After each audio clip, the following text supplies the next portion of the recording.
pasada, se me durmió el gallo Se te olvidó, y híjole. lo puse despuesito, como 10, 15 minutos después de empezado. Vamos a tener que repetir. Sí, me ha pasado, Listo. me ha pasado. Muy bien. Ahí ya están viendo la pantalla, ¿verdad? Sí, Sí, y ya estamos grabando. Perfecto, perfecto. sí, la Nueva Pues España, ¿no? la Nueva España, exactamente eso es lo que dice. Historia de la Nueva España. Ah, bueno, dice la Nueva España, esta imagen. La clase anterior nos quedamos hablando, o bueno, prácticamente terminamos de hablar de la parte de la sociedad, la vida social, ¿no? Un poco de la vida cotidiana, pues en función hace 8 días, sobre todo de la piratería, ¿no? Y de la navegación. Sí. Este, y eso nos permitió también tener un acercamiento a esta, digamos, a esta temática de la nao de China y el galeón de Manila. Quiero hacer énfasis sobre todo en esa parte de no dejen en cuanto, bueno, por supuesto ahorita no tenemos oportunidad, ¿verdad? Pero cuando tengan oportunidad y vayan a Veracruz, vayan a Campeche, vayan a Chetumal, a Acapulco, ¿no? Que tengan chance de acercarse a estos lugares, vayan con otra perspectiva. Es decir, por supuesto, la playa es muy rica, ¿no? Caminar por la ciudad de Campeche, la ciudad fortificada, pero ahora noten y fíjense en esta parte que les decía de las murallas, de los baluartes, de los fuertes que hay en cada uno de estos lugares, ¿no? O sea, insisto, el fuerte de San Felipe en Chetumal, allá en Yucatán que tenemos Sisal o en Progreso también, en Campeche, pues la misma ciudad fortificada de Campeche, Veracruz, San Juan de Ulúa, el fuerte de San Diego en Acapulco, ¿no? ¿Cuántas veces no han ido a Acapulco y seguramente han ido a la playa y conocen todas las playas, pero no conocen el fuerte de San Diego? Y entonces, cuando vean esa parte y ahora sí que se busquen en el entorno, van a entender lo que yo les platicaba hace 8 días acerca de las condiciones climáticas, de los ataques y de las defensas. El día de hoy lo que vamos a ver, pues no tiene mucho que ver, de hecho, prácticamente nada que ver. No diré nada, pero sí tiene, pero no tiene nada que ver con el mar. Ahora es fortificaciones y, digamos, acercamientos y avances en el centro, pero en el centro norte. Me refiero al centro, hacia la parte del Bajío, ¿no? Hacia toda la zona del Bajío, pero en realidad es hacia el norte de lo que hoy es México. Que como ustedes saben, y sobre todo por lo que platicamos perdón, las primeras clases, sobre todo cuando veíamos la conquista de México, pues no había sido poblado el norte de estos territorios, sino hasta que llegan los españoles e incluso tardan un poco más todavía en poblar toda esa zona. Tampoco hay que decir que no había población, sí la había, y por eso vamos a tener también comunidades prehispánicas o comunidades indígenas en la actualidad, ¿no? Más bien son comunidades indígenas, pero vamos, no había conocimiento de todo eso y no había asentamientos tan grandes como los que hubo en Mesoamérica, y ahí es donde vamos a ver una ligera diferencia. Por supuesto, digo, y ahorita les pongo aquí los 4 puntos relevantes, sobre todo en los cuales vamos a ver el día de hoy, ¿no? Y van a ver que pues tienen una lógica y van hilándose uno a uno, el norte de la Nueva España, justamente en qué condiciones estaba al momento de la conquista y al momento de las exploraciones hacia ese norte, el descubrimiento y la exploración del norte, la guerra chichimeca, que es un tema fundamental, y las misiones en el norte. ¿De acuerdo? Y bueno, de esto de las misiones en el norte también ya lo vimos un poco cuando hablamos de la evangelización. Justo les dije que íbamos a complementar en esta parte, pues, de esas misiones, porque está ocurriendo en esos momentos. ¿De acuerdo? Me refiero en los momentos del avance hacia el norte, ¿no? O sea, no va al parejo de la evangelización en el centro del país, sino va diferente. Claro, Y también aclaro aquí, ahorita de pronto se me sale decir el centro del país, y en realidad pues es el centro de la Nueva España, no era un país como tal, era un virreinato y todo lo que quieran, pero saben a qué me refiero, o sea, se entiende ahí esa parte que me refiero al centro de la Nueva España, ¿de acuerdo?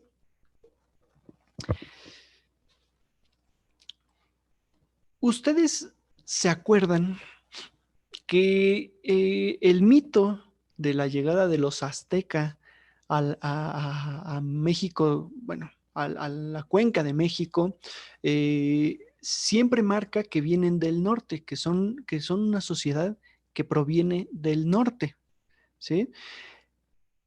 Pero no sabemos exactamente qué tan al norte.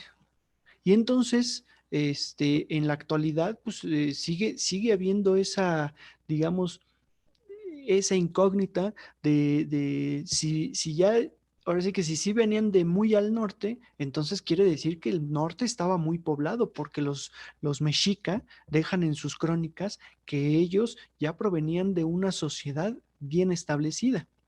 En cambio, por el otro lado, y aquí les aclaro, justo de ahí las teorías, ¿no? De que los mexica, o en este caso azteca, provienen más bien del centro norte, o sea, no tan al norte de la Nueva España o del país, sino de la parte central, es decir, Guanajuato, Nayarit, alguna de esa zona, y esto tiene que ver con que no se han detectado demasiados asentamientos hasta el norte, ¿sí? Voy a hacer un pequeño paréntesis. Acuérdense ustedes que aztecas son aquellos que partieron de Aztlán y esos que vivían en Aztlán. O sea, son los que hicieron toda la peregrinación. Cuando llegan a la cuenca de México se convierten en mexicas. Entonces, nosotros que ya lo sabemos, sí es un error decir los azteca o el imperio azteca refiriéndonos a aquellos que vivieron en Tenochtitlan. Esos que vivieron en Tenochtitlan, recuerden, son mexica. Aunque en el inglés pues siempre se traduce los aztecas, ¿no? Y siempre lo encontrarán así en textos internacionales, pero es un error, tiene que ser mexica o tenochca en todo caso, ¿sale? Y nada más por aclarar un poquito esa parte. Recientemente se han encontrado algunos descubrimientos, perdón, o han hecho algunos descubrimientos, y yo les platico de un caso muy particular, ¿no? Que lo tengo bastante cercano, en donde se menciona o bueno, se lanza la hipótesis de que probablemente las sociedades humanas, es decir, el ser humano, no proviene del norte. ¿Se acuerdan ustedes que siempre se ha dicho que estas sociedades cruzaron por el estrecho de Bering y entonces fueron migrando hacia el sur?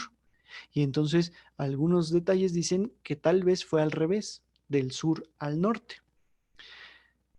Algunos también les he platicado que mi papá es arqueólogo. En el 2009, 2008, 2009, le tocó ir a Tabasco, a unas cuevas, a Pujil, en Tabasco.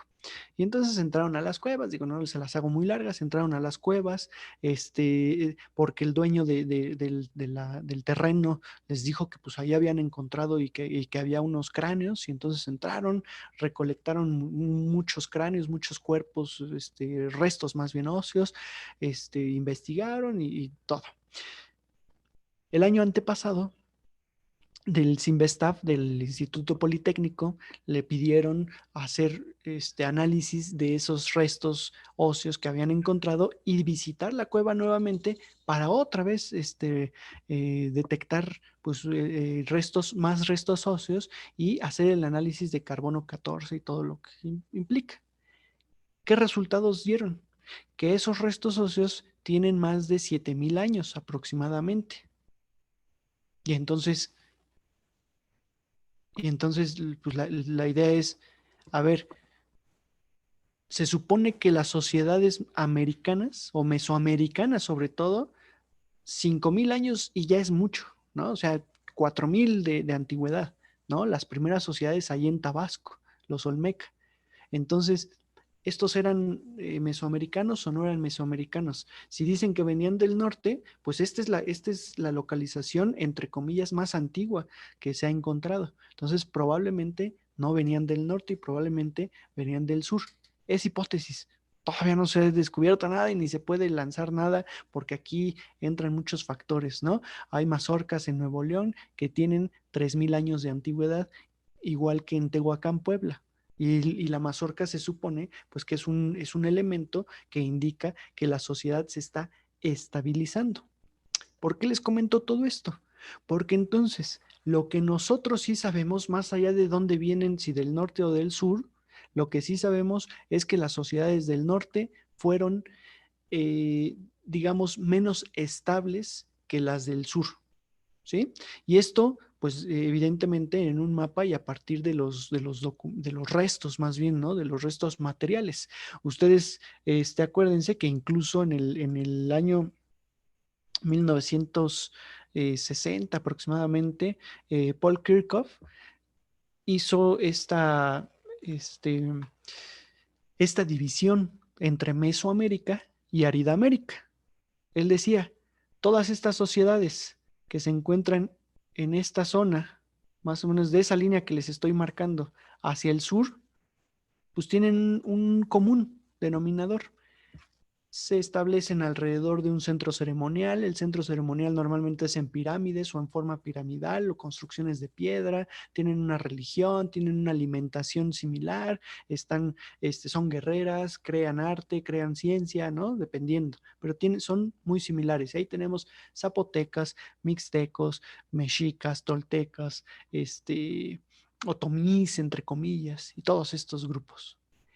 Pero resulta que hacia el norte pues es árido, según Paul Kirchhoff. Y en ese sentido no se estableció ninguna cultura, porque más bien eran culturas seminómadas. Es decir, habitaban una zona durante una temporada, el invierno, vamos a pensar, y luego se movían a otra zona en el verano, y luego se movían a otra zona en primavera, aunque en realidad no era así, ¿no? Era temporada de lluvias y temporada de secas. O sea, eran 2 temporadas. Y luego se volvían a mover y luego regresaban nuevamente. Por eso son seminómadas, porque no salen de esta región, simplemente que no se van estableciendo en centros ceremoniales. Y sin embargo, hacia la Sierra Gorda, hacia San Luis Potosí, hacia Zacatecas, se han encontrado alguna que otra zona arqueológica, ¿no? Centros ceremoniales. Entonces, de pronto también esa teoría se ha roto. Pero pues es muchísimo menos, o sea, es 1% comparado con todas las zonas y todos los sitios que se encuentran en toda esta zona de abajo. Cuando llegan los españoles, pues evidentemente ellos se apropian. O sea, y ahí tiene lógica la teoría de Paul Kirchhoff, porque conquistan el centro de México y empiezan a conquistar Michoacán, Guadalajara, conquistan todo Veracruz, conquistan Oaxaca y se tardan en conquistar este norte. O sea, conquistan a las sociedades que más o menos tenían cosas en común y el norte no lo hacen tan fácil. ¿De acuerdo? ¿Se acuerdan que les comenté que Nuño de Guzmán se convirtió en el primer, en el presidente de la Real Audiencia de Guadalajara? No sé si por ahí, ¿se acuerdan cuando hablamos de las audiencias que les dije que él fue el presidente de la primera audiencia y luego se convirtió en el presidente, o sea, lo mandaron a Guadalajara a hacer la audiencia de Guadalajara? ¿Por qué? Porque en 1530, cuando lo envían, bueno, el 31 en realidad, cuando lo envían a Guadalajara, pues están en ese proceso de apropiación de este territorio, de la Nueva Galicia, de lo que se llama la Nueva Galicia. Ustedes lo están viendo ahorita en este mapa de México y pues sí, se ve ahí que está pues muy al occidente, vamos a ponerlo así. Pero si ven un mapa de relieve, la Nueva Galicia más o menos está por aquí y vean toda la montaña que se atraviesa entre esta Nueva Galicia y estas sociedades del Bajío, ¿no? Perdón, ya les hice muchos garabatos ahí, pero me refiero a todas estas sociedades de aquí del Bajío y la Nueva Galicia, ¿de acuerdo? Incluso aquí también hay montaña, aquí también hay montaña. Entonces, no es tan fácil llegar a esta zona.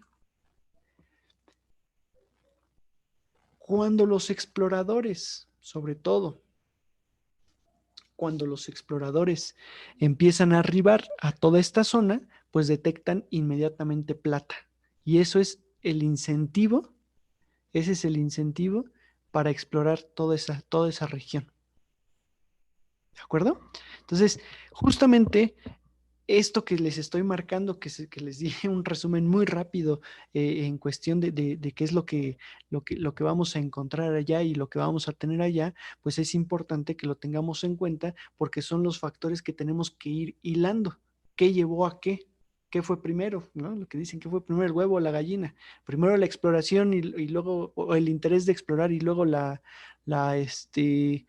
eh, y luego ya la exploración, o al contrario, primero exploran y luego ya se genera ese interés. ¿Sí me explico? O sea, vamos, ahí tenemos que ir delimitando varias cosas, varios detalles. ¿Ok? Aquí es importante mencionar, los mexica, sobre todo los mexica, que son los que se van a encontrar con los españoles, mexica y aztecas, perdón, mexica y tlaxcaltecas, que ambos hablan náhuatl, se sienten y se creen, y tal vez lo son, ¿no? Tal vez lo son, una sociedad muy civilizada, muy avanzada. Pero ¿por qué se creen esto? Porque ellos dicen que ese norte, que esos habitantes que habitan allá en el norte, no son unas sociedades avanzadas, que son chichimecas, justamente. Me pregunta Lilian que cuándo empezó la explotación minera por parte de los españoles, ahora sí que desde el primer momento. En 1528 es cuando inician, sobre todo, ¿no? O sea, sí tardan un poquito de tiempo. 1528 empiezan ahí en Tasco, con pequeñas minas, muy poquitas, pero la máxima explotación se da sobre todo en Zacatecas hasta 1550, que es justo lo que hoy vamos a ver, es justo lo que ahorita vamos a ir platicando, ¿sale?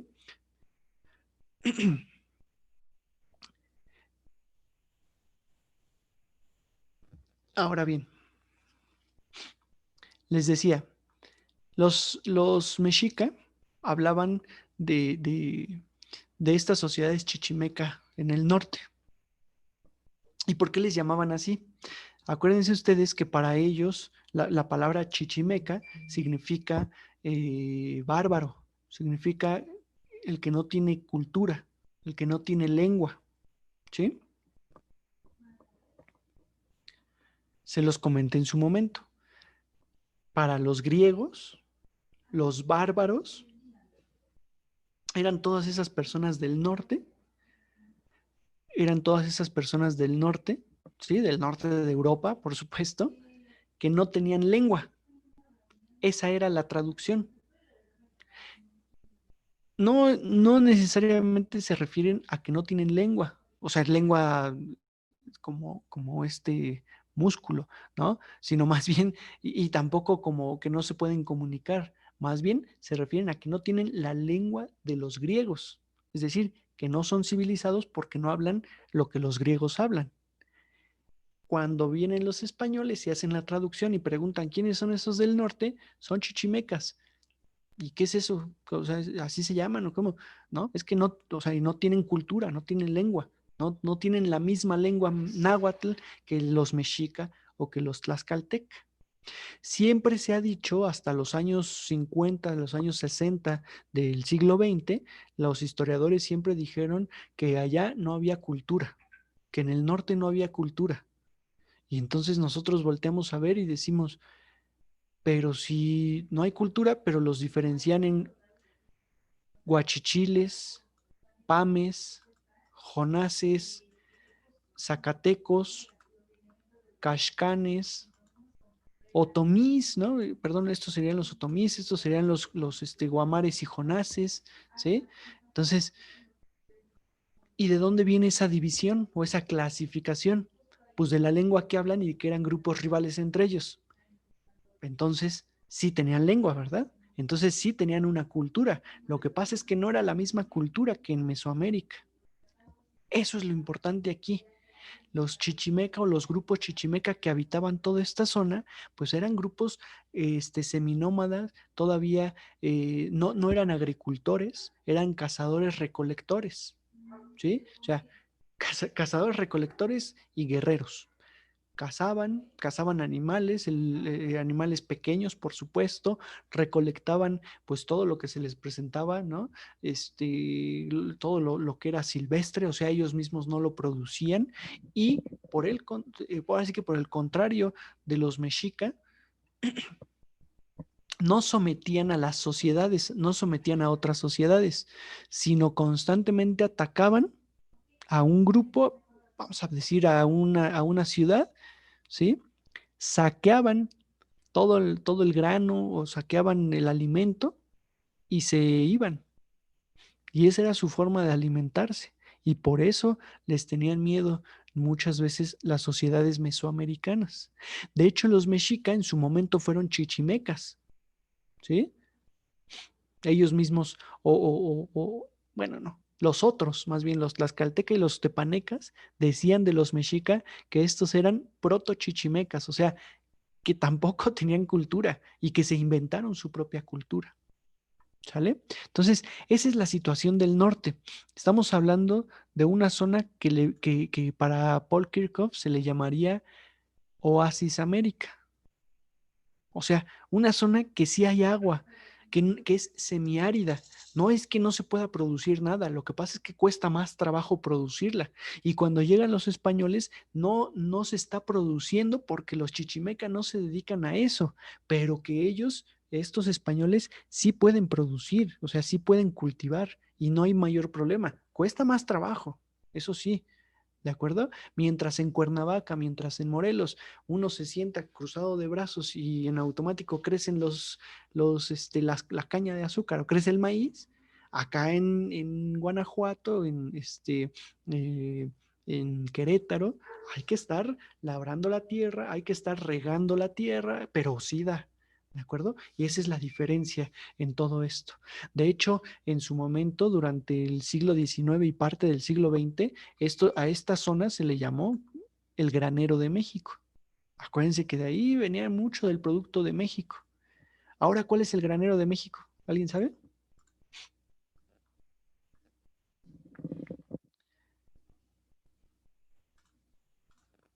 No, nadie. Nadie sabe. Sinaloa. Sinaloa, el 80% de la producción agrícola de México, bueno, ya creo que exageré, el 70%. El 70% viene de Sinaloa, de toda esa zona. Es una tierra fértil, fértil, fértil.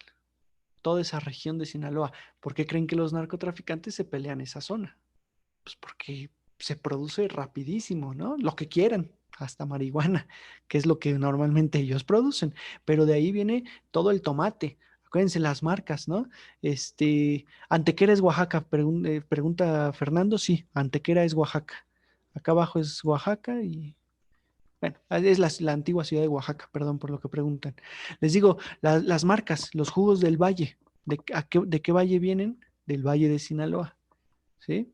Este, eh, ¿cuál otra? El Fuerte, ¿no? La marca de chiles del Fuerte y de estas latas del Fuerte son del Fuerte en Sinaloa, que ahora es pueblo mágico, incluso ese pueblito, y se refiere a esa zona, ¿de acuerdo? Entonces, es importante aquí esa parte porque, claro, la tierra fértil, acuérdense, siempre va a ser buscada por todas las sociedades, sea como sea, todas las sociedades. Pero en su momento, pues era esto de aquí. En el norte íbamos a tener a los Raramuri por acá, ¿de acuerdo? Y toda esta zona, acuérdense, es un desierto. Entonces ahí no va a haber asentamientos. Ahí no vamos a tener, ahí sí no vamos a tener asentamientos humanos, sino hasta lo que se consideró los indios del sur de los Estados Unidos, ¿no? O sea, mucho más arriba, en Arizona, en la región bueno, de Kansas y toda esta región de acá, vamos a tener a los Cherokee, a los Cheyennes, a los Sioux, ¿no? ¿Han visto la película de Danza con Lobos? ahí salen muchas de estas sociedades del sur de los Estados Unidos, que no tenían, que se sabe que no tenían ningún contacto con los del norte de México. O sea, no había forma, se les atravesaba un gran desierto, ni se conocían, ni sabían que existían unos y otros. ¿De acuerdo? Entonces, eso es importante y a eso se van a enfrentar los españoles. Resulta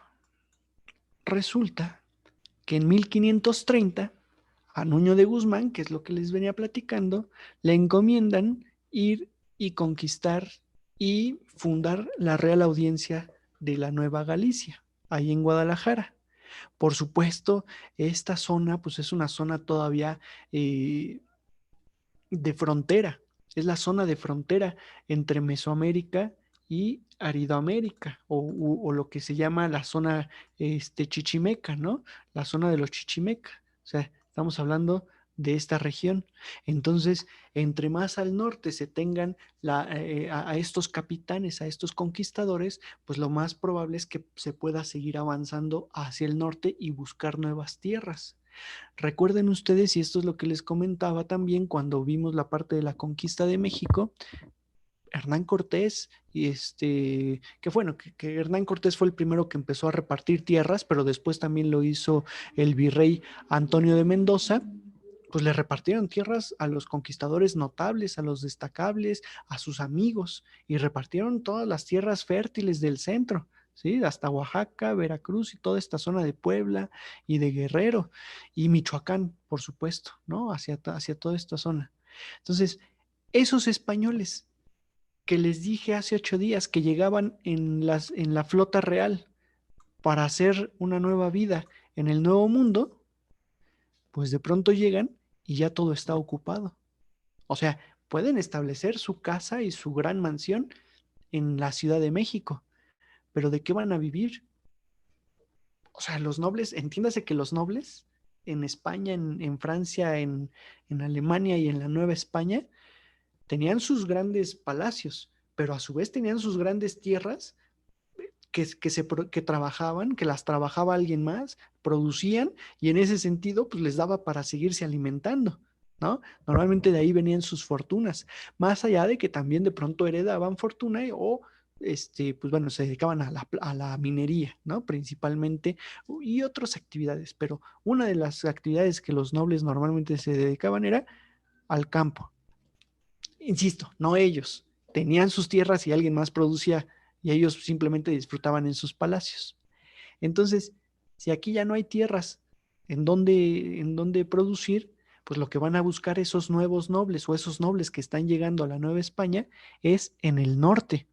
Y entonces por eso van a empezar a buscar tierras hacia ese norte de México. ¿De acuerdo?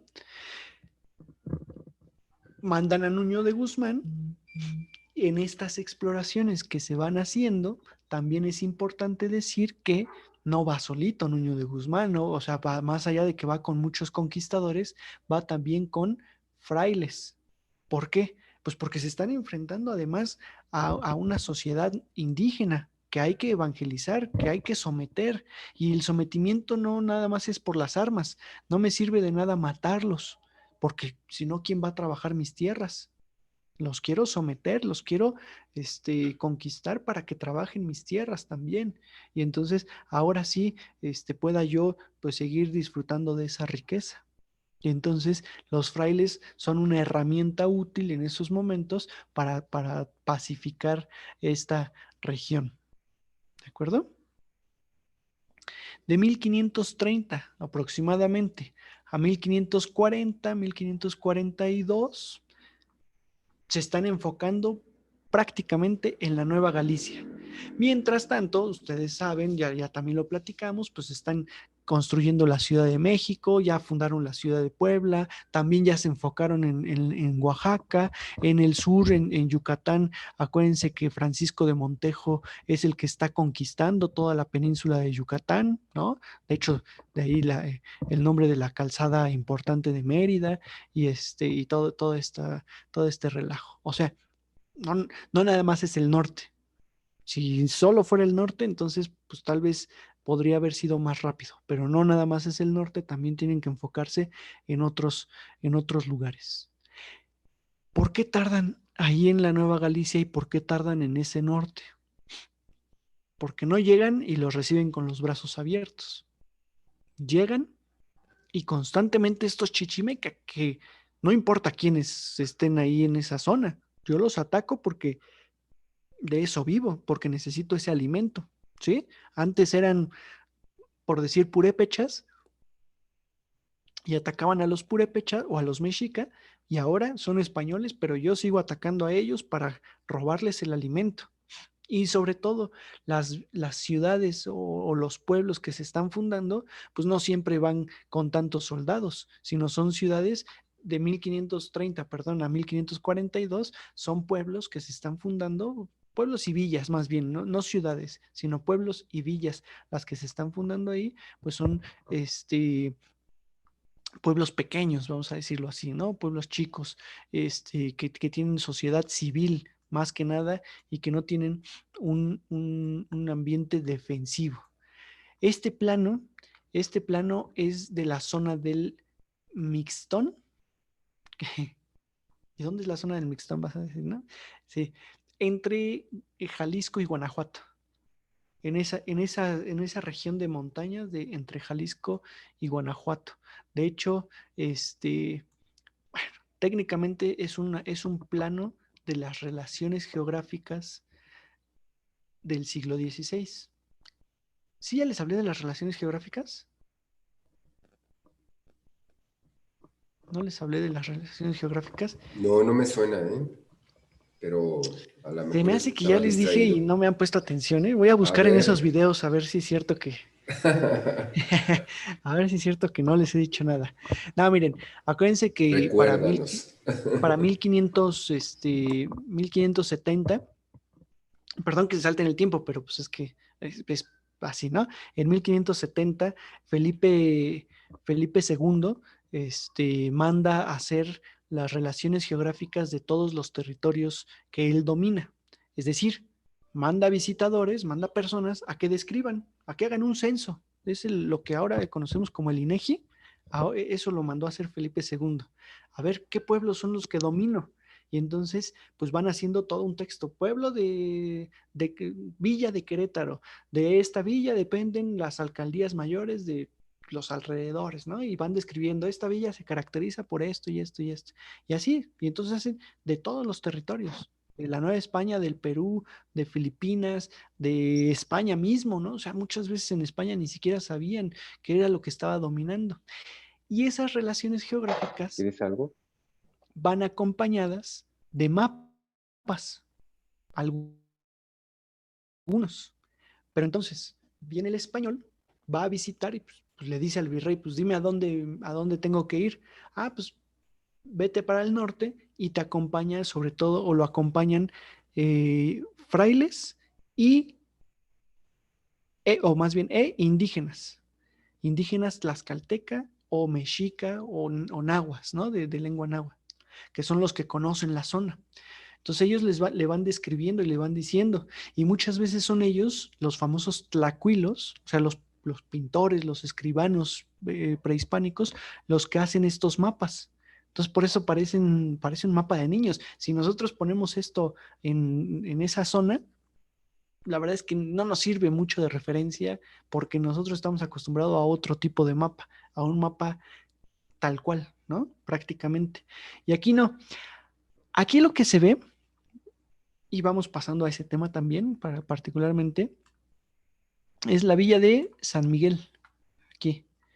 La villa de San Felipe. Bueno, y esto porque ya hay un texto en la revista de Arqueología Mexicana que describe esta relación geográfica, no porque yo haya leído y haya visto que ahí está esas villas, porque ni alcanzo a ver con estas letritas tan chiquitas. Estas relaciones geográficas, perdón, vale decir que están o en la Biblioteca Nacional, acá bueno, que está dentro de la UNAM, aunque no pertenece a la UNAM, y otras están en la Biblioteca de Antropología, ahí en el Museo de Antropología y las puede uno consultar, ¿eh? O sea, bueno, sí se las prestan, O sea, si van así, sí, sí se las prestan y sí se las muestran, o les muestran un facsimilar o un microfilm. Pero entonces, acuérdense que aquí está San Miguel y San Felipe. Y hacia aquí abajo ven cada casita, cada iglesia significa un pueblo. Fíjense cómo aquí en esta relación geográfica está marcado el ganado. Están marcados estos chichimecas, fíjense, estos indios que están con sus flechas en las montañas. Esa es la característica de los chichimeca.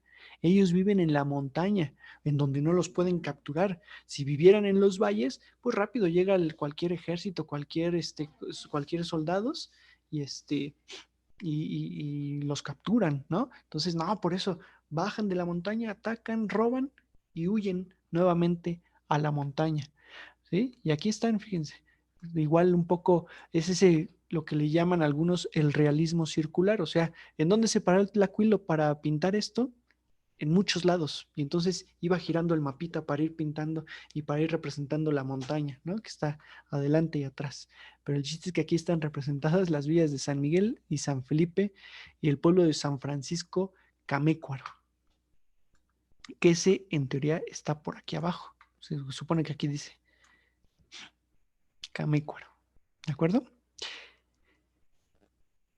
¿Qué implica? Por supuesto, pues este es de unos años posteriores, pero aún así lo importante es que se está representando estos chichimecas, se están representando a estos chichimecas.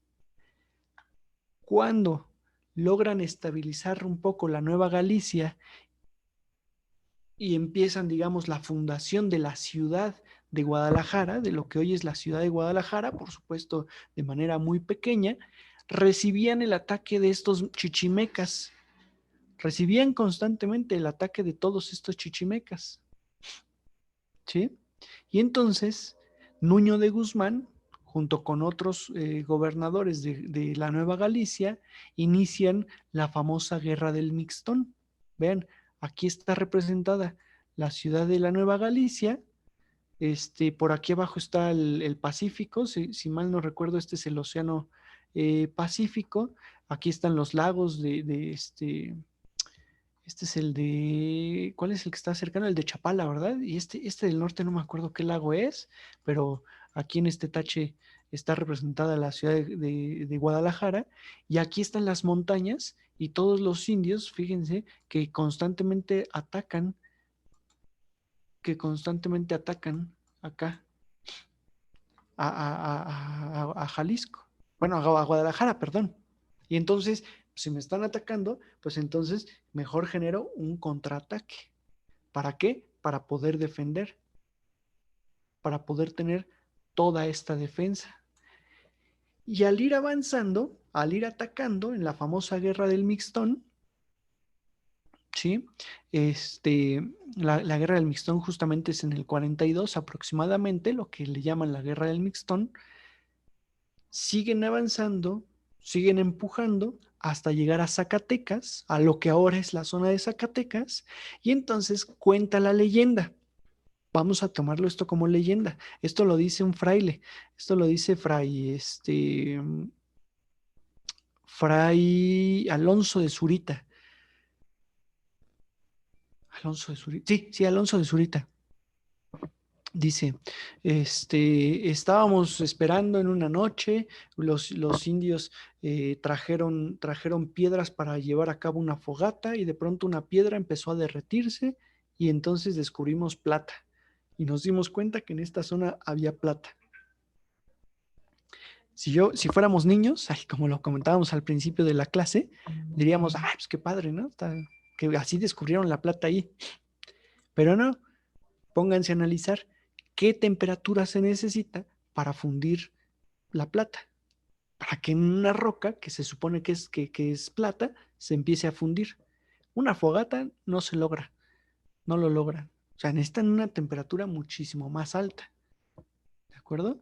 En ese sentido, pues esto tomémoslo como una leyenda, como un mito, como una forma de justificar que habían detectado plata. Por supuesto que algunos de los hombres y algunos de los conquistadores que constantemente iban en este ataque, en esta guerra, sabían cómo detectar plata. De principio sabían que en la zona de montaña, que es muy probable que hubiese plata, y sobre todo en una montaña en donde no hay tanto bosque, sino es más árida. Entonces, eso también, y saben identificar muchas veces el suelo y el subsuelo, y cuando se empiezan a encontrar con esas condiciones, pues detectan que en esa zona seguramente hay plata. Y por supuesto que por otro lado, pues han visto que los mexica trabajaban el oro, igual que los purépecha. ¿Y de dónde lo sacan? Pues de esas zonas de montaña. Ah, entonces hacia allá seguramente hay oro, porque no les interesaba la plata tanto, les interesaba el oro. Lo que pasa es que se encuentran con plata. Prácticamente no se encuentran con nada de oro, pero sí con mucha plata. Y no importa, o sea, pues es bien recibido, ¿no? El recurso. ¿De acuerdo? Entonces, justamente de esa forma es que empiezan a detectar plata en, en la zona de Zacatecas, 1542. Pero ustedes saben dónde está Zacatecas.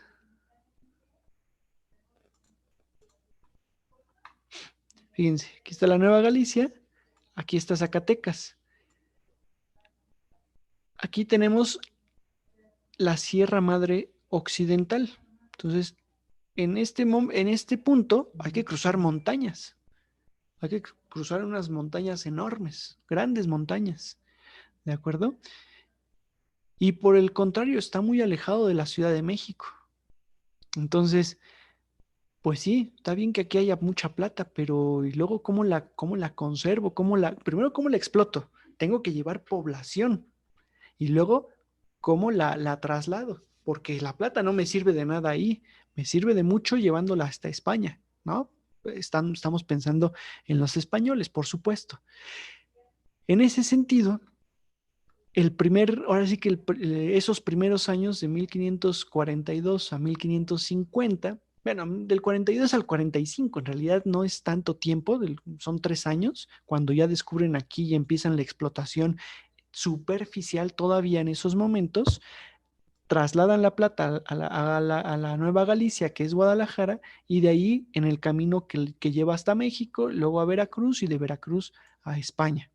Pero en ese momento, los chichimeca que seguían habitando en la región de la montaña, los atacaban, y no por la plata, sino por el alimento. Pero pues al final de cuentas los mataban o se robaban todo el botín y pues entre ello iba la plata. Entonces tienen que buscar nuevos caminos, nuevas formas. Y entonces es justo cuando empiezan a buscar este camino entre las montañas que pues va por todo el Bajío, que sí se va a cruzar por zonas chichimecas, pero como es la parte baja, ponen todos sus esfuerzos porque ahí sí es plata, no importa cuánto me lleve, pero hay que defender esa plata, ¿de acuerdo? Y entonces viene la fundación de los famosos presidios. ¿Qué es un presidio?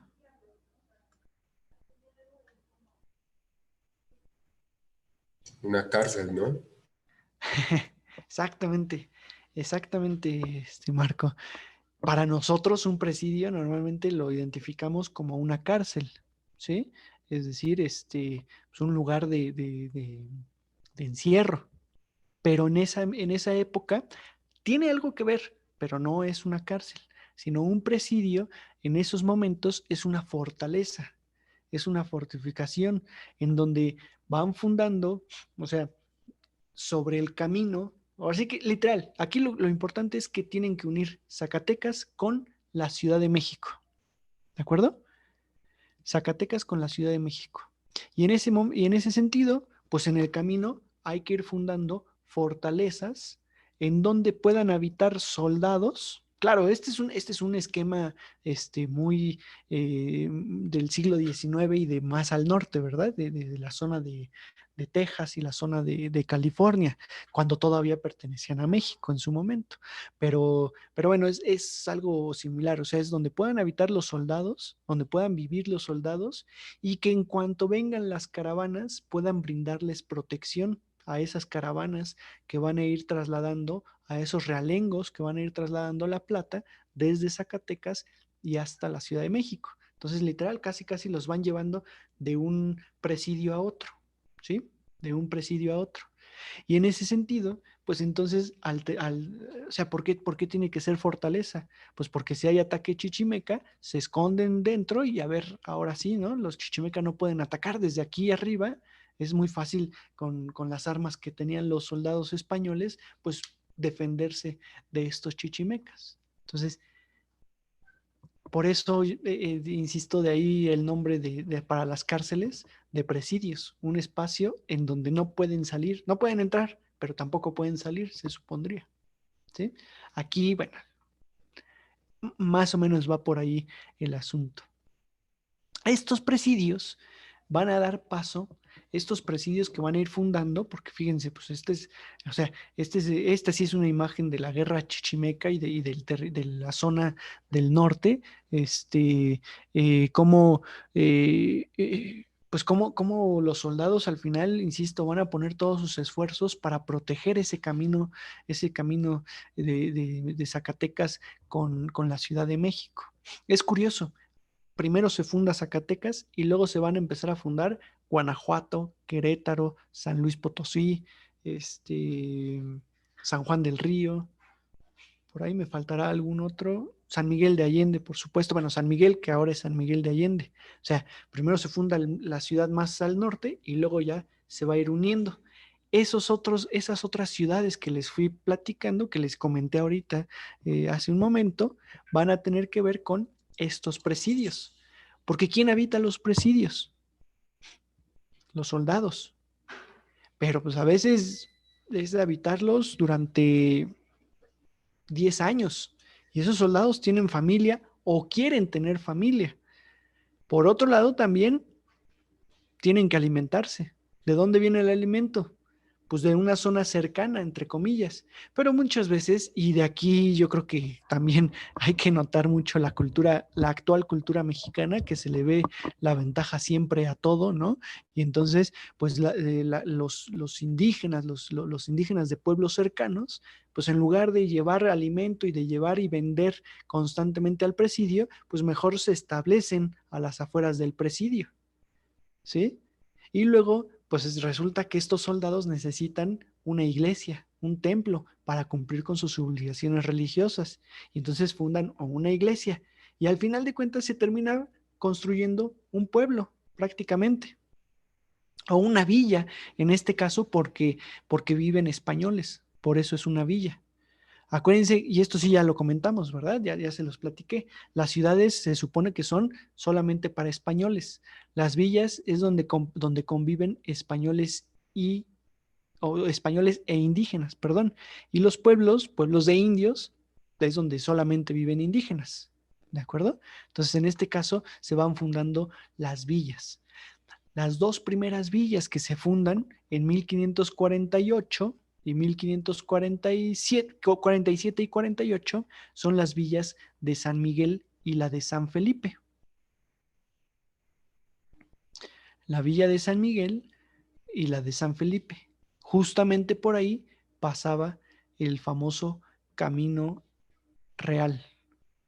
¿Y por qué es Camino Real? Perdón, esta imagen ya se las habían mostrado. No es Camino Real porque sea del rey. Es Camino Real porque pasa el realengo, ¿sí? Estas carretas con las mulas, en realidad el realengo son las mulas, ¿no? Los bueyes que van transitándolo. Entonces necesita un camino ancho, un camino donde quepan, al menos de ida y vuelta, quepan los bueyes. En cada pueblo al que vayan, siempre se van a encontrar camino real, ¿no? De hecho, aquí en la Ciudad de México tenemos el camino real a Toluca, el camino real al desierto de los Leones. Y entonces muchos dicen, pues es el camino del rey, ¿no? O del virrey, o era el camino oficial. No, es el camino de las mulas, es el camino del realengo, ¿sí? Por eso por eso se llama camino real. Y aquí, por supuesto, pues le empiezan a llamar el camino real de tierra adentro. ¿Por qué? Pues porque va justamente tierra adentro, o Camino de la Plata, porque está diseñado específicamente para llevar, perdón, perdón, para llevar plata desde Zacatecas hasta México. Después estos caminos, por supuesto, van a funcionar como caminos de comercio, caminos comerciales, ¿sí? Es decir, pues sí, el principal objetivo es trasladar plata, pero también en el camino va a estar la villa de San Miguel, está aquí abajito. Querétaro, que ahí no son lugares de explotación de plata. San Miguel y Querétaro sobre todo son zonas ganaderas, zonas agrícolas, y entonces aprovechan el camino real para trasladar el grano y para trasladar alimento a la Ciudad de México y comerciar con la Ciudad de México y también para llevarlo hacia el norte, ¿sí? Hacia Zacatecas. Y luego, no nada más, bueno, aquí es el Fresnillo y acá arriba. No, perdón, abajo es Zacatecas y acá arriba es el Fresnillo. No nada más se quedan ahí, sino que esos mineros que en 1550 se fundan la villa de Zacatecas, ahorita les muestro un poquito más, pues se apropian de las minas dentro de Zacatecas, pero va a estar el Fresnillo, va a estar Sombrerete, va a estar Aguascalientes un poco más abajo, San Luis Potosí, luego más al norte Durango y luego mucho más al norte Chihuahua, que son zonas mineras también, ¿de acuerdo? Mineras y ganaderas. Y luego Santa Fe de Nuevo México. A Santa Fe de Nuevo México llegan en 1580, 30 años después de la fundación de Zacatecas. Y entonces para 1600, digo, para poner ya una fecha mucho más estable, en 1600 ya tenemos ese camino comercial desde Santa Fe de Nuevo México, ¿sí? Que es una zona agrícola también muy importante, y México.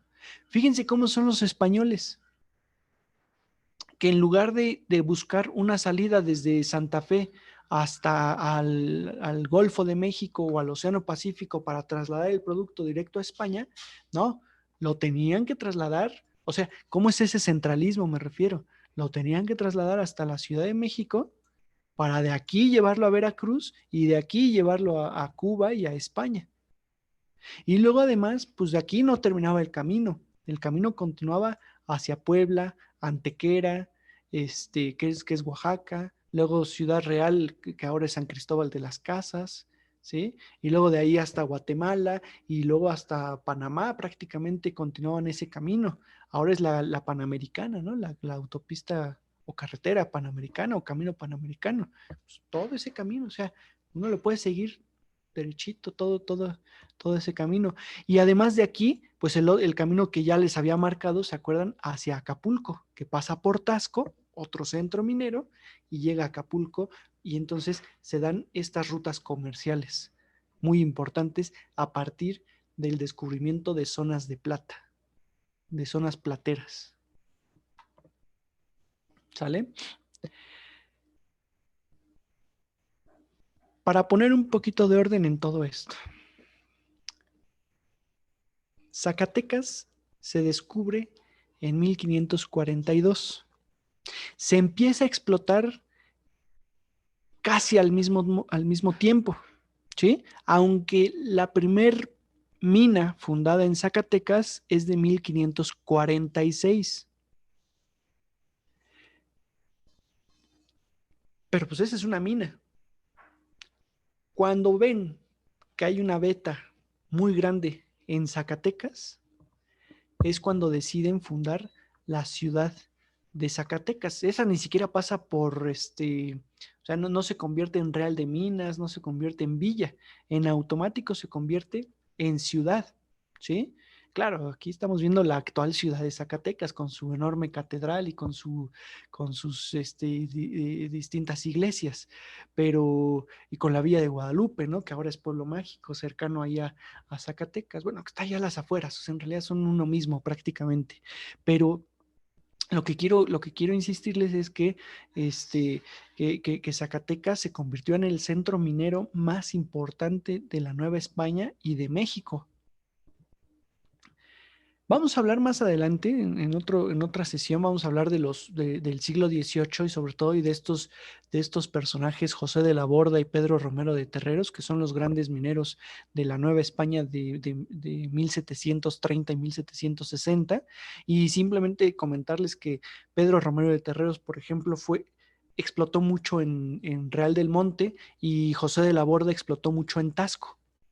Y ambos perdieron su fortuna, o sea, explotaron demasiado, ganaron demasiado dinero, pero perdieron su fortuna. ¿Y qué los salvó? Invertir en Zacatecas y explotar las minas de Zacatecas.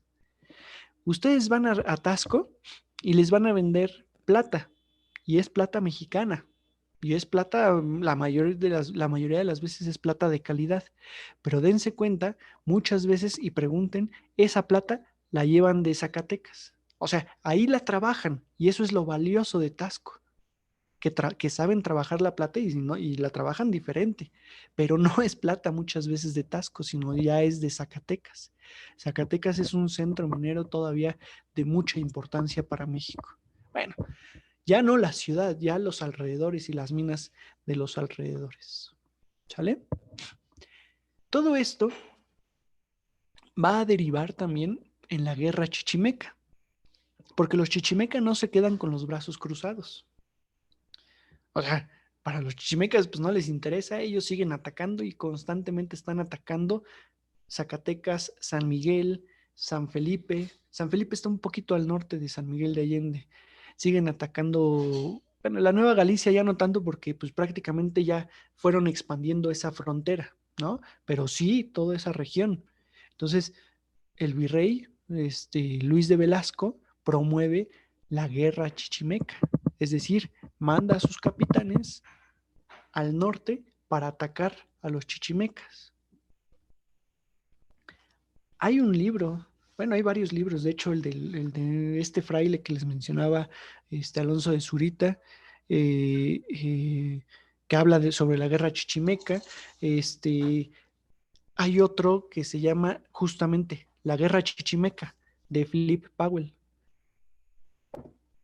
que es del Fondo de Cultura Económica. La Guerra Chichimeca, 1550-1600. O sea, lo que plantea Philip Powell es, a partir de la fundación de las minas en Zacatecas y de la ciudad de Zacatecas, pues inicia todo este proceso por atacar el norte, por atacar a los chichimeca y someterlos, ¿sí? Philip Powell, estadounidense, es un historiador estadounidense que pues se preocupó bastante, bueno, se intrigó muchísimo por esta guerra chichimeca. Tiene ese libro y este otro que se llama Capitán Mestizo, Miguel Caldera, perdón, y la frontera norteña. ¿Sale? Miguel Caldera fue un mestizo de la región de Querétaro, de esa zona de Querétaro, que más bien, pues bueno, estuvo evangelizado, lo primero combatió a los españoles, luego ya cuando lo sometieron, él conocía perfectamente los movimientos de los chichimeca y gracias a él, y fue capitán del ejército español, y fue gracias a él que pudieron ir avanzando mucho más al norte y someter incluso a a los tepehuanes de Nuevo León y de esa región. Y entonces, pues para 1610 se termina la guerra chichimeca y logran, digamos, entre comillas, vamos a decirlo así, logran estabilizar toda esa región. Y lo voy a poner entre comillas porque en Sierra Gorda, con los Pames y Jonases, allá en Querétaro y San Luis, esos no se logran someter y evangelizar, sino hasta 1740, 1750, cuando los franciscanos acuden a esa región. Pero bueno, o sea, pues avanzan de todos modos al norte. O sea, es gracias a Miguel Caldera que se funda la ciudad de Monterrey, perdón, ¿no? La ciudad de lo que ahora es Saltillo, justamente. Gracias a él se funda Chihuahua también, ¿no? O sea, ¿por qué? Pues porque va avanzando y va sometiendo a todos estos grupos, ¿sale? Podemos identificar, bueno, incluso Gabriela Cisneros, que es otra historiadora de ahí de la facultad, ha mencionado siete momentos, digamos, de la guerra chichimeca.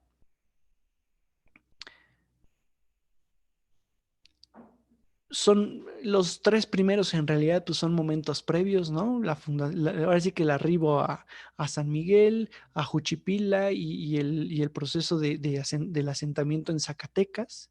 Luego viene la fundación de las villas de Guanajuato y los pueblos de indios que están ahí cercanos. Mineral de Pozos, por ejemplo. Quien no conoce Mineral de Pozos es un pueblo mágico cercano a Dolores, hacia esa zona, y se caracteriza por el azogue, porque ahí explotaron mucho el azogue, es decir, el mercurio.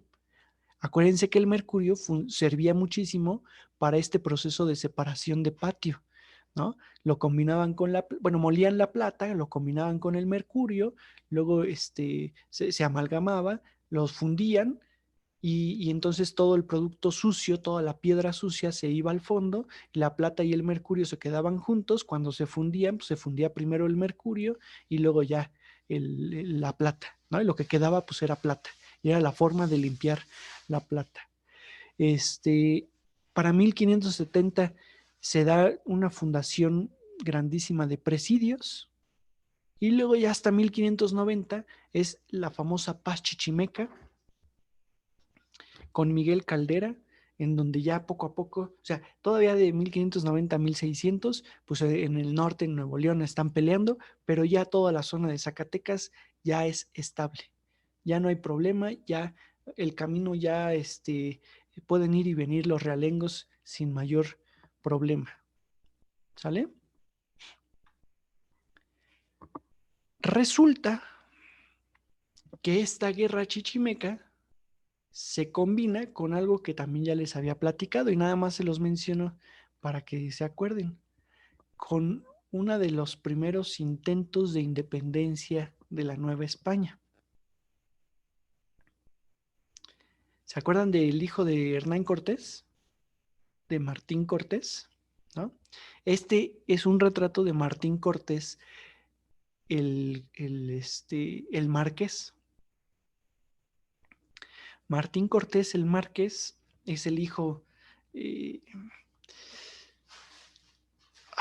¿cómo se llama? Espérenme.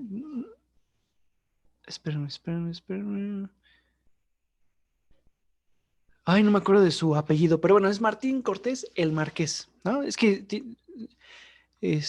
su apellido, no me acuerdo si es Altamirano. No, Zúñiga. Él es Martín Cortés Zúñiga. Este es Martín Cortés Zúñiga, el tercer hijo de hombre, varón, me refiero, de Hernán Cortés, reconocido por supuesto, y es el heredero de Hernán Cortés. Su primer hijo fue Martín Cortés el Mestizo, el que tuvo con la Malinche, ¿sí? Y tuvo más hijas, tuvo hijas con Isabel Moctezuma, con la hija de Moctezuma, tuvo otras tantas hijas e hijos, pero en realidad los reconocidos son estos. ¿Sale? Este es Martín Cortés Malintzin. Y el siguiente hijo, o sea, este es vamos a ponerlo así, como en orden de reconocidos, este es el primero, el segundo es Martín Cortés el Mestizo, y el tercero es Luis Cortés Altamirano, que ese lo tuvo con su tercera esposa, y pues ya no es heredero, bueno, sí es heredero, pero a la vez no, porque pues hay un hermano mayor, ¿no? El asunto es que el marqués, incitó a sus hermanos para rebelarse contra la corona por quitarle el privilegio de la encomienda. ¿Se acuerdan que en 1545 les quitaron el privilegio de la encomienda? Y luego a la muerte de Hernán Cortés, estos se rebelan contra la corona en 1566 y promueven un movimiento, lo que le llaman la Rebelión de la Nueva España. Promueven un movimiento para desconocer a la corona española, porque alegaban que el rey de España no tenía derecho sobre estas tierras en tanto que no había participado él en esta conquista. ¿Por qué se los comento y por qué les platico de este momento? Fue detectada la conjura de Cortés, fueron sometidos. Este personaje simplemente se le castigó, ¿sí? Simplemente se le apaciguó y lo mandaron a su casa en Cuernavaca y empezó a producir, pero a este sí lo ejecutaron. Sí, porque habían dicho, y sus hermanos lo echaron por delante prácticamente, que él era el que estaba incitando por ser mestizo. ¿Qué ocurre con todo esto? Que la corona se está enfrentando a esta rebelión y por someter a Martín Cortés el mestizo, los chichimeca y muchos de los grupos nahuas que habían apoyado para la estabilidad en Zacatecas se rebelaron contra la corona durante cerca de 5 años, del 66 al 71, y fue uno de los momentos más, ahora sí que estuvieron tambaleando con esta estabilidad del Camino Real de Tierra Adentro porque no tenían el apoyo de los indígenas, en tanto que muchos estaban apoyando a este personaje o estaban, digamos, protestando contra o a favor de este personaje. ¿De acuerdo? Entonces, en esta guerra chichimeca, del 66 al 71, se habla de que son de los momentos más críticos, en donde tuvieron que traer más soldados de España y tuvieron que estabilizar mucho más en ese norte de México. O bueno, lo que se llama el norte de la Nueva España. ¿Sale?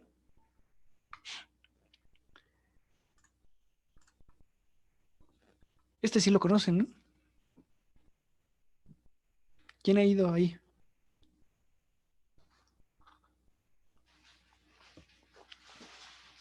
San Miguel de Allende. Por supuesto, nada que ver, esa iglesia no existía, ¿no?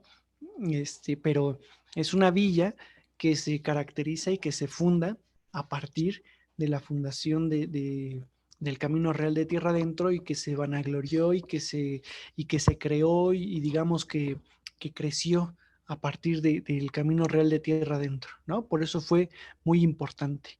Y nada más, ya para culminar con esto, este es el Camino Real de Tierra Adentro. Desde México pasa por Querétaro, San Miguel de Allende, Guanajuato, Aguascalientes. Hay una desviación hacia San Luis Potosí. De hecho, desde aquí, desde San Miguel de Allende, se podía llegar a San Luis Potosí y luego se retomaba el camino hacia Zacatecas, pero cuando se descubre Aguascalientes y Guanajuato, pues también hacen, digamos, esta variable, esta conexión.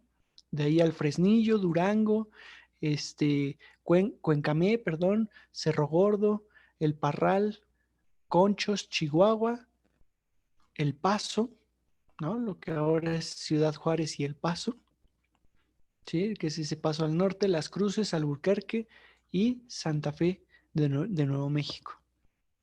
Es un camino larguísimo. Que ahora, desde Zacatecas y hasta México, es patrimonio cultural de la humanidad. ¿Sale? Ahora les dije, perdón,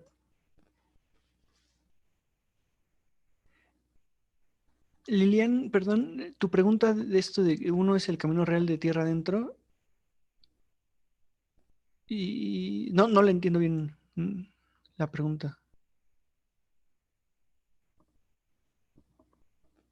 Es que la Ah, hice antes de que lo mencionaras, ok, ok. ¿ok? Sí. Tiene ya un tiempo ahí, Perdón, colgada. perdóname, no la había visto. Es que No como te dejé preocupes. abierto el chat, normalmente Sí. cierro el chat y entonces me aparece el numerito rojo, o sea, me aparece la notificación de Ok, ok. que Bueno, pero como lo dejé abierto ya no lo vi, ya no vi que había alguna pregunta ahí, perdón. Sí, pues en efecto, este es el famoso camino real de tierra adentro, que es este de aquí. Ahora, la zona chichimeca, como les dije, es esta región de aquí, donde les puse el círculo rojo. ¿Qué pasa con todo este norte? Que también hay que someterlo, pero que ya no hay tantos indígenas, o sea, indígenas tan agresivos, Ya no hay indígenas tan insistentes, ¿no? Tan rudos, vamos a decirlo así. Ah, pues a ese norte empiezan a llegar los jesuitas y los franciscanos.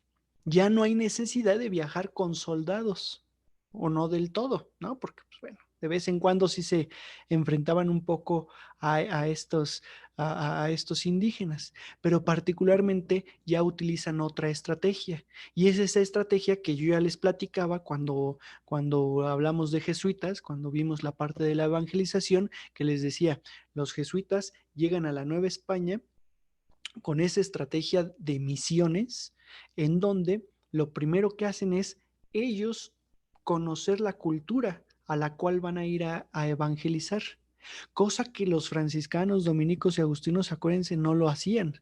Franciscanos, dominicos y agustinos se enfrentaban como, ahora sí que como van, se enfrentaban y pues medio se comunicaban, medio intentaban imponer su cultura y luego pues medio adoptaban la otra y no lograban mucho.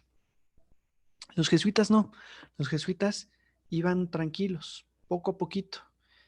Conocían la cultura, se acercaban un poco, aprendían el idioma, aprendían la lengua y luego ya mandaban, ahora sí, a un grupo, ¿no? De jesuitas para establecer la misión, que la misión, recuerden ustedes, pues era todo un sistema fundacional, no solamente el templo. O sea, ahorita lo que quedan de las misiones normalmente son los templos, pero no nada más es el templo, es el templo, digamos, la escuela, ¿no? O un edificio dedicado a la escuela, un taller para enseñarles algún oficio, los campos de sembradío, ¿no? Les enseñaban a sembrar cosas, o sea, se volvían prácticamente autosuficientes. Eran sociedades independientes muchas veces. De hecho, ese es el grave problema que se van a enfrentar, al cual se van a enfrentar después los jesuitas, que eran tan autosuficientes que ya no querían hacerle caso a la corona y que entonces la corona los ve como una sociedad en riesgo, que en cualquier momento se podían independizar, ¿no? Separar. Y entonces por eso después los expulsan por toda la fuerza que tuvieron los jesuitas. ¿Han visto la película de La Misión de donde sale Jeremy Irons y Robert De Niro, y que la música es magnífica, ¿no? De Ennio Morricone? Bueno, pues es Sí, sí. algo, eso es en Paraguay, pero eso lo replicaron en todos estos lugares. Al grado de que ellos van llegando, ellos, ahora sí que su zona de expansión, y perdón, ahorita me regreso a este mapa, su zona de expansión es en esta zona, en esta región de California, Nayarit, Chihuahua y Sinaloa, por supuesto, ¿no? Una parte de Durango. Y entonces tardan demasiado, en 1600 empiezan, 1590 en realidad es cuando empiezan a fundar su primera misión y luego 10, 15 años después fundan la siguiente y luego otros 10 años y así sucesivamente. O sea, van tardando hasta que en 1767 apenas han llegado a esta zona, ¿no? A la zona de Santa Fe de Nuevo México, ¿no? La misión de Bac, lo que le llaman la misión de Bac. ¿De acuerdo? En 1767 es cuando terminan expulsándolos. No tenemos tantos conventos, o, bueno, tantas misiones como los conventos franciscanos, agustinos y dominicos en el centro, pero hasta donde se sabe, son misiones que tuvieron mayor eficacia que estos conventos del centro. ¿Por qué? Por ese sistema educativo que los jesuitas implementaron.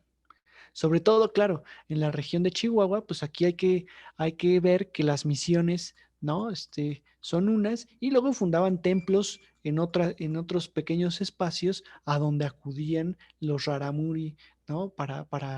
Digamos, ser evangelizados o para cumplir con estas obligaciones religiosas.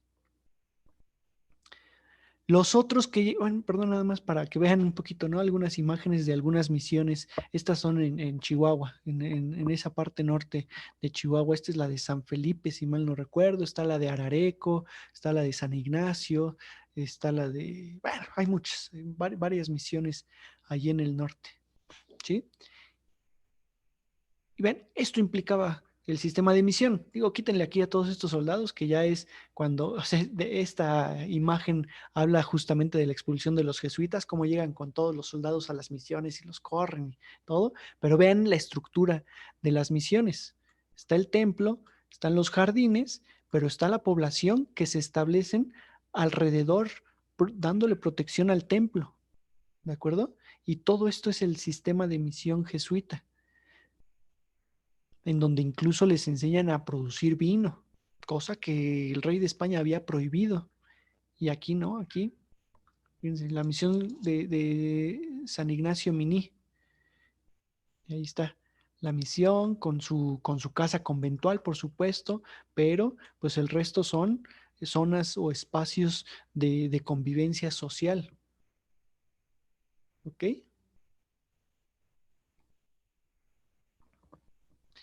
Los jesuitas en toda esta zona fueron muy queridos.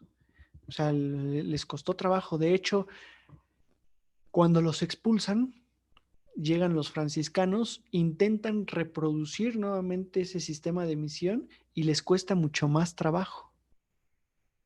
Les cuesta trabajo. ¿Por qué? Porque los indígenas ya habían hecho esta comunión con el jesuita y cuando los corren, los indígenas vuelven a las montañas. Por eso ahora en las comunidades rarámuri todavía hay muchos que viven en las montañas, porque decidieron regresarse, ¿sí? Y se mantuvieron en toda esa zona. O sea, ahí el final es o es con los jesuitas o no es, prácticamente dijeron ellos, ¿no? Y eso funcionó. Sin embargo, lo que sí hay que mencionar es que todo esto sirvió para pacificar el norte de acuerdo a lo que decían los españoles, es decir, pues que se acercaban los españoles y eran atacados por estos grupos, los jesuitas los tranquilizaron, los pacificaron y los atrajeron a la religión católica. Fíjense con los franciscanos. Los franciscanos sí se establecieron un poco hacia la zona de Texas, digo, aquí les aparecen las más importantes, pero a la expulsión de los jesuitas se apropian de algunas misiones en esta región que eran jesuitas y luego son ellos los que mejor acuden más al norte todavía, ¿de acuerdo? Y son los que fundan las de aquí del Pacífico, que ahora son ciudades importantes en Estados Unidos. San Francisco, Monterrey, Santa Clara, Santa Catalina, Santa Bárbara, Los Ángeles, San Diego. ¿Sale? Todas esas ciudades de principio fueron misiones franciscanas. Pero ¿por qué logran esto? Porque imitan el método misional jesuita. ¿Sale? Entonces, en la parte occidental,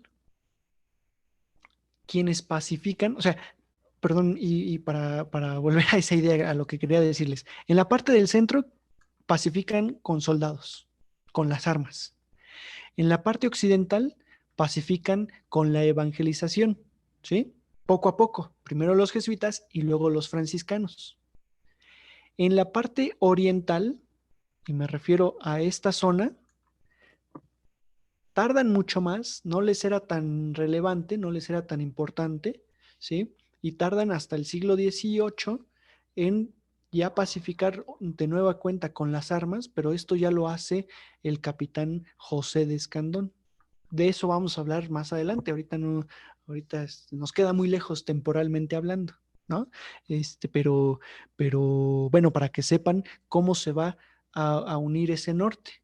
Y sin embargo, pacifican, sí, las 3 personas que había en el norte. O sea, no había más personas. Es decir, digo, hice una exageración, pero eran muy poquitos habitantes los del norte. Y desde estos momentos, el virrey de la Nueva España promueve que se vayan a vivir gente. Normalmente las fundaciones de todas estas ciudades del norte están hechas por tlaxcaltecas, por indígenas tlaxcaltecas que son los que acompañan a los soldados y pues son los que se quedan a vivir en esas regiones. Pero son muy poquitos. Entonces, digo, y lo traslado a un proceso posterior. Cuando viene la guerra entre México y los Estados Unidos, esta zona toda esta zona no está habitada. No hay habitantes, hay 3 personas, hay muy poquitos habitantes. De hecho, los que ya habían empezado a llegar son estadounidenses.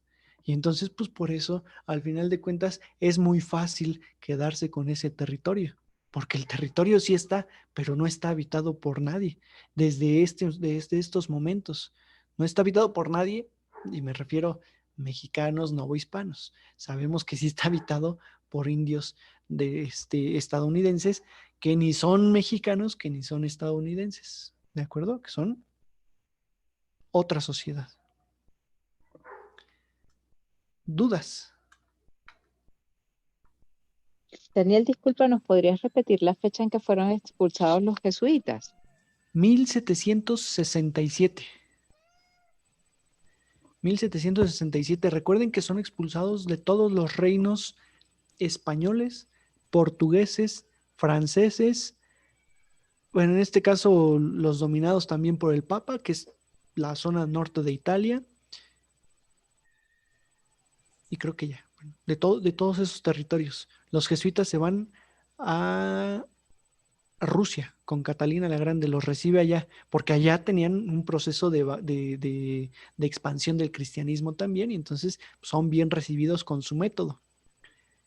En 1821, cuando las logias masónicas empiezan a entrar a México, el gobierno mexicano dice, ahora sí que les hace otra vez jesuitas, ¿no? Vénganse para acá porque las logias están un poquito intensas y se están un poquito separando, ¿no? O sea, aunque son, bueno, son cristianas, pero ahí hay un problema y les permite nuevamente el ingreso a México, ¿sale? Pero sí son casi 40 años, no, 50 años, ¿no? Más o menos, los que no están en México, los que...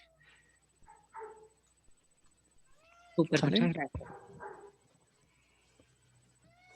¿Más dudas, más preguntas, Más dudas, más preguntas. comentarios? Pues parece que no. Todo quedó clarísimo. Sí, eso espero, eso espero. Muy bien. Bueno, pues si no hay dudas, más preguntas, nos vemos la siguiente clase. Muy padre, muy interesante, ¿eh? Gracias, Daniel. Al Gracias contrario, a todos. al contrario. No, gracias a ustedes. Un abrazote, que tengan feliz noche. Igualmente, cuídense mucho. Bye. Igualmente, que estén bien. Gracias. Buenas Buenas noches. noches. Saludos. Bye. Gracias, bye.